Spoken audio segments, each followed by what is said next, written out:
नमस्कार, मैं राजकुमार अग्रवाल। आज साहित्य टीवी पर हम एक नई बात लेकर के उपस्थित हुए हैं। जैसा कि हम बताते हैं, साहित्य में सबका हित। आज वो हित, जनहित और देश का भी हित।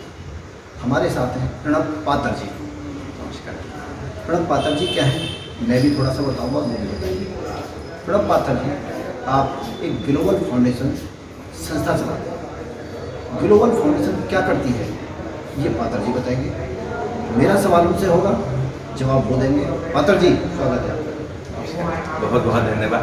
पहले तो आपका स्वागत है और बहुत आभार कि आपने समझा कि मैं दो शब्द बोलूँ।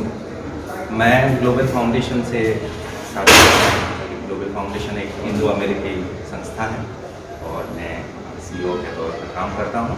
ऐसे पेशे से मैं पर्यावरणविद हूँ। ग्लोबल फाउंडेशन एक ऐसी संस्था है जो सल्यूशन को आगे मद्देनजर रखते हुए पर्यावरणीय इश्यूज़, जो चैलेंजेस हमारे सामने हैं, जल कह लीजिए, जलवायु परिवर्तन का कह लीजिए, बाकी और बहुत तमाम। पातर जी, हम बात को लंबी नहीं करेंगे और संक्षिप्त में कहेंगे। आज इस देश में जल का जो दोहन है वो सबसे अधिक हो रहा है। आज से अगर मैं 50 साल पहले की बात करूं, मेरी उम्र 55 साल की है, तो हम अपने गांव में हमारी माँ पानी लेने जाती थी कुएं से। तो कुएं की जो गहराई होती थी वो 10-12 फुट होती थी और जिसमें हमें शुद्ध पीने का जल मिलता था। लेकिन आज हम नल लगाते हैं अगर शहर के अंदर, तो वो 200, 250, 300, 500 फुट तक नीचे चला गया। तो ये जो जल का स्तर है बड़ी तेजी से नीचे की तरफ जा रहा है। अगर ये स्तर जिस दिन खत्म हो गया तो जल बिन जीवन जो कहते हैं, हम लोग कैसे जिएंगे? उस जल के बारे में बताइए कि हम इस जल को, इसके दोहन को कैसे रोक सकते हैं। जल का समस्या सिर्फ आज स्थानीय समस्या नहीं रहा है, वो वैश्विक समस्या बन चुका है। दोहन इसीलिए बढ़ रहा है क्योंकि हमारी ज़रूरतें बहुत ज़्यादा बढ़ गई है। आप कृषि क्षेत्र को देख लीजिए और दूसरे तमाम जो इंडस्ट्रीज़ हैं, वो भी कहीं ना कहीं जो भूगर्भ का जल है उसको निकालते थे, इस्तेमाल करते हैं।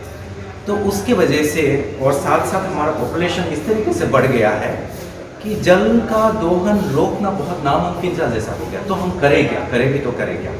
तो उसका समस्या का समाधान, एक बहुत आसान समाधान ये है कि हम अपना, जिसको हम कहते हैं अंग्रेजी में वाटर ऑडिटिंग, वो हमें जानना बहुत ज़रूरी है कि मेरा अपना कंजम्पशन कितना ज़्यादा है। उसको हम वाटर फुटप्रिंट भी बोलते हैं। तो मेरा अपना फुटप्रिंट कितना ज़्यादा है, तो उसको अगर हम जानें तो शायद कहीं ना कहीं हम ये समझ पाएंगे कि मैं कहीं मिस यूटिलाइजेशन तो नहीं कर रहा हूँ, क्योंकि ये एक रिसोर्स है। आप कह रहे हैं कि जल ही जीवन, प्राकृतिक रिसोर्स है, प्राकृतिक धरोहर है जो सीमित है। ऐसा नहीं कि जल कहीं ना कहीं से तुरंत आता रहेगा, ख़त्म ही नहीं होगा, ऐसा बिल्कुल ही नहीं है। हमारी जितनी भी नदियाँ हैं, जितने भी जल संसाधन का जो आयाम है, आप कह लीजिए पौंड कह लीजिए, तालाब कह लीजिए, जलाशय कह लीजिए, लेक कह लीजिए, वेटलैंड कह लीजिए, नदियाँ कह लीजिए, सब सीमित। और दुख की बात यह है, हिंदुस्तान ऐसी एक देश है जिसका जल संसाधन दुनिया में उन देशों की गिनती में आता है जिनका बहुत ज़्यादा जल संसाधन है।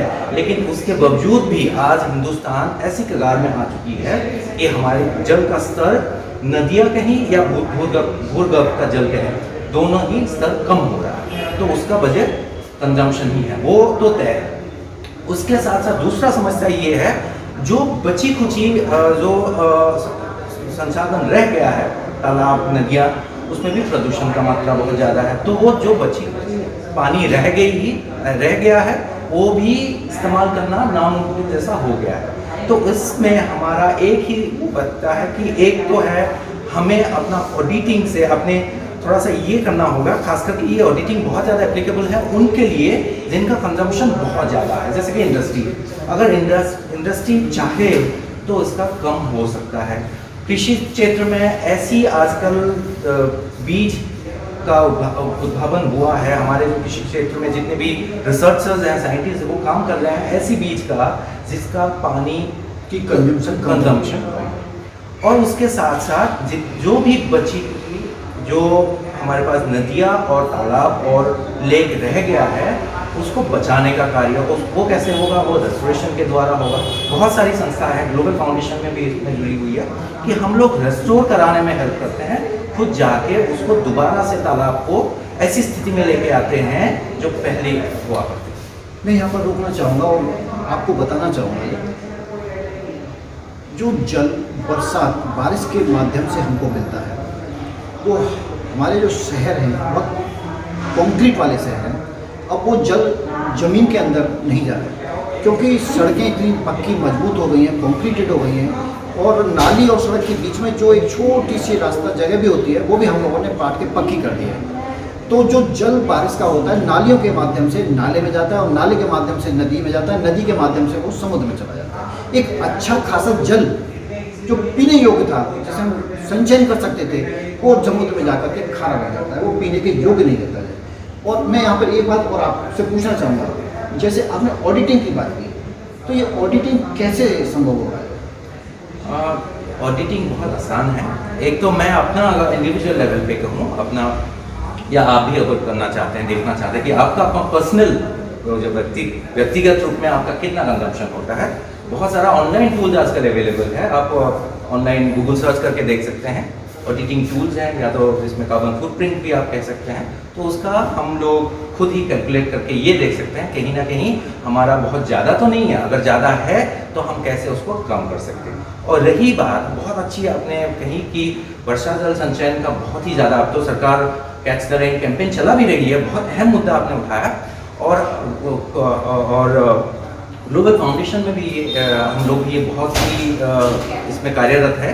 वर्षा जल संचयन के लिए हमने एक नया मॉडल का डेवलप किया है।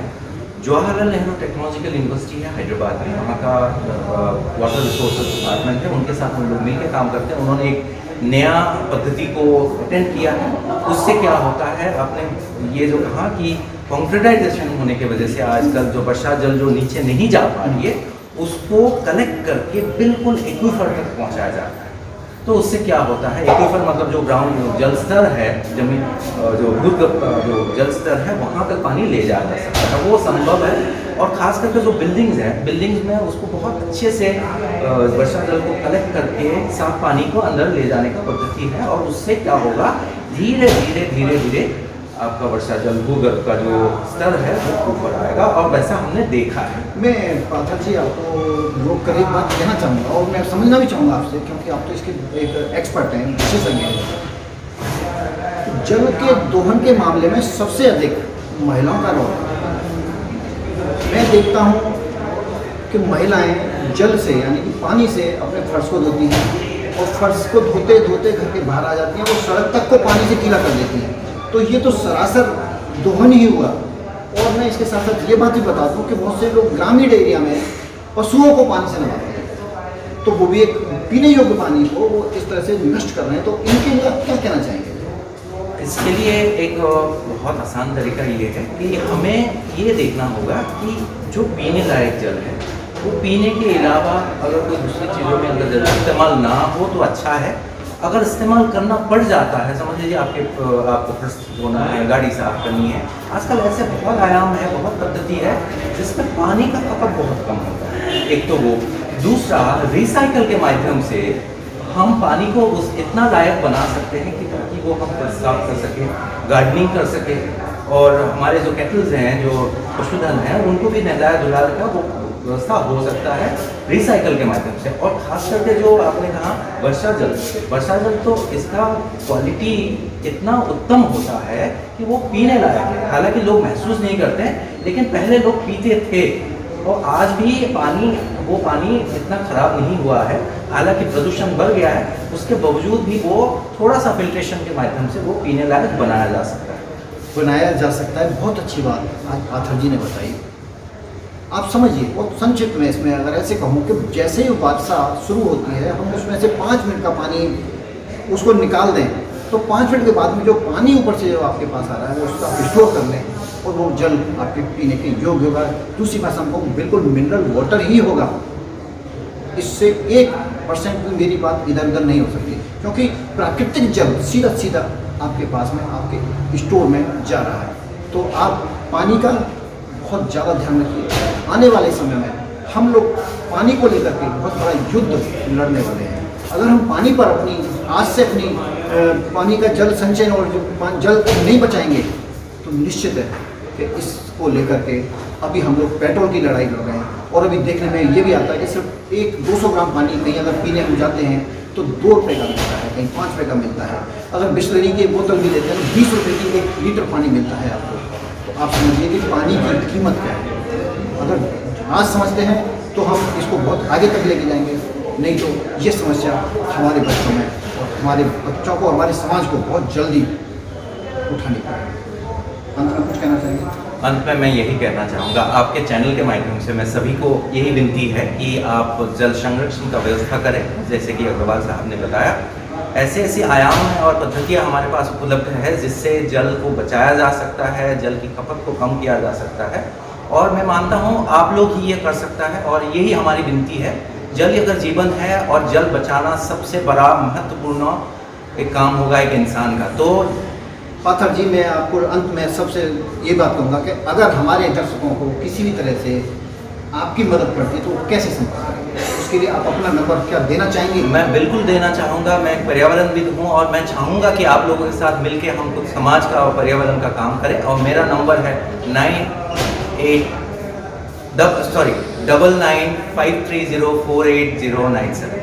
यह नंबर हम नीचे भी चला रहे हैं, आप इसको देखिएगा, नोट कीजिएगा। और जब भी आपको ज़रूरत पड़ती है जल संचयन के लिए तो पाथर जी से संपर्क कीजिए। ये थे हमारे साथ में आज के पर्यावरण